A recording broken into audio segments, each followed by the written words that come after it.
Umwaka 1955 hari umuryango wari ugizwe n'abantu batatu, ababyeyi babiri n'umwana w'umuhungu Paul. Paul yari afite ababyeyi beza. Mama we wamukundaga cyane, papa we wari umunyabwenge ndetse akaba yari umugabo uzwi cyane mu karere k'ubutunzi buhagije yari afite. Paul yari umwana w'umunebwe cyane. Abona ibintu byose biri mu rugo, nta kintu yifuzaga ngo akibure cyangwa ngo akibone bimugoye. Yirirwaga aryamye, akabyuka agiye kurya cyangwa gutembera. Mama Paul yahoraga aza kumubyutsa akamubwira ijambo rimwe buri munsi: Paul, Paul, Paul mwana wanjye, wagiye ubyuka ugafasha papa wawe ukanamenya uko ibintu bikorwa. Ese ujya umenya ko ibihe by'isi bihinduka buri munsi? Paul ntabyiteho, akabyuka, yamara kurya agasubira mu buriri. Babayeho gutyo, burira buracya, amezi arashira, imyaka irahita. Bigeze mu mwaka 1968, ahagana mu gitondo mu ma saa 2, papa Paul amusaba kumuherekeza mu ishyamba bajya gutema igiti kimwe zo gucana. Paul amusubiza agira ati: papa, njyewe rwose ntabwo nabyuka iki gihe ngo ngiye mu ishyamba.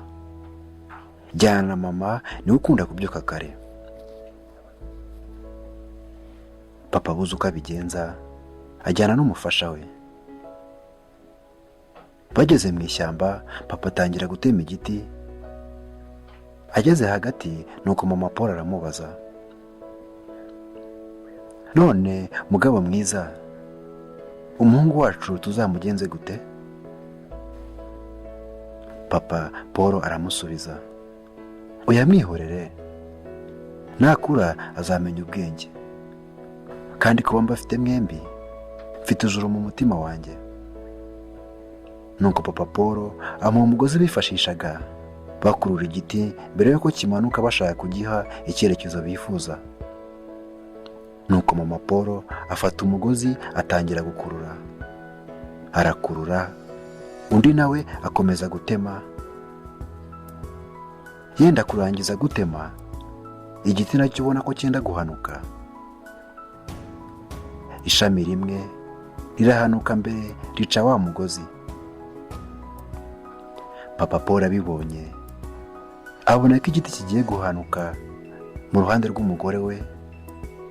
Nuko aza yiruka aza gutabara, ariko ntiyahageze mu gihe. Igiti cyagwiriye mama Paul, ahita yitaba Imana. Umugabo biramurenga, nawe ahita agwa hasi ajya muri koma. Paul yatangiye ubuzima bwo kurwaza papa we butari bworoshye. Akazi kose atarazi cyangwa atari yigeze akora gasigaye ari we kareba. Haje kugera igihe papa wava muri koma. Ako kanya Paul yahise amubaza: papa, namenya gute ubusobanuro ndetse n'agaciro k'ubuzima bwanjye ko mbona Imana isa nkaho yamvumye?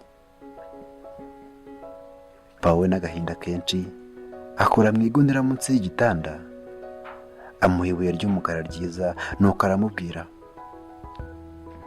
Paul umuhungu wanjye, fatira ibuye ujye ku isoko, ukubaza wese ntugire icyo usubiza, ahubwo uzamure intoki 3 hejuru. Paul aragenda. Mu nzira agenda ahura n'umugore aramuhagarika: muhungu w'igikara cyiza, uragurisha nangahe? Paul ntiyasubiza, azamura intoki 3. Umugore aramubwira: 300 yose. Apu, ninde se waguha ayo mafaranga ku ibuye rimwe?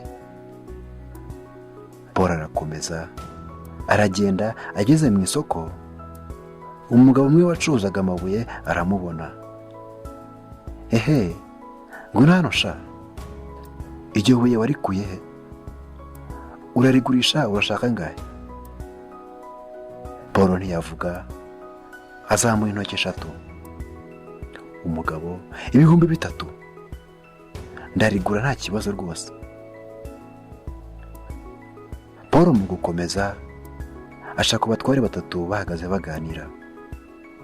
Umwe akimubona asimbuka hejuru. Ruganzu wamaye nka twataramye. Dore ryabuye maze imyaka nshaka mwabagabo mwe. Gwino hano Kado. Urarigurisha ryo buye urashaka ngahe? Paul nanone ntiyavuga, azamura intoki 3. 300,000. Ndayaguha rwose, ahubwo ayo ni make. Paul biramurenga, ahita asubira mu rugo yihuta. Papa akimubona ahita amubaza, Paul, ngaho ngwino mbwira iby'urugendo rwawe. Papa, ubu byancanze. Uwa mbere yambwiye ngo ntaba 300.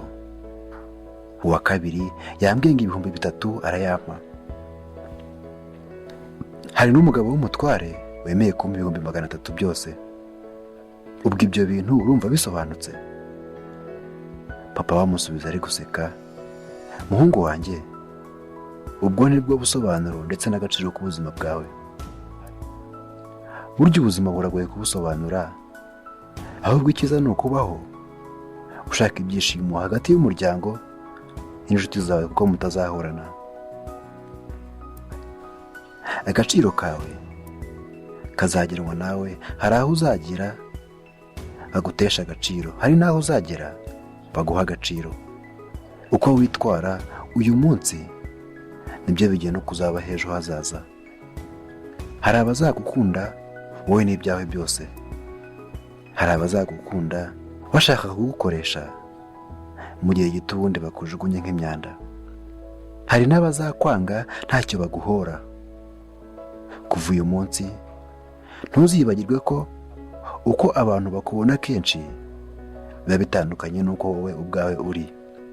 Shyira umutima hamwe, ufite agaciro gakomeye cyane bitewe n'umuntu ukureba. Urakoze kureba iyi video. Nitwa King Vicky. Gira amahoro kandi ugumane imigisha.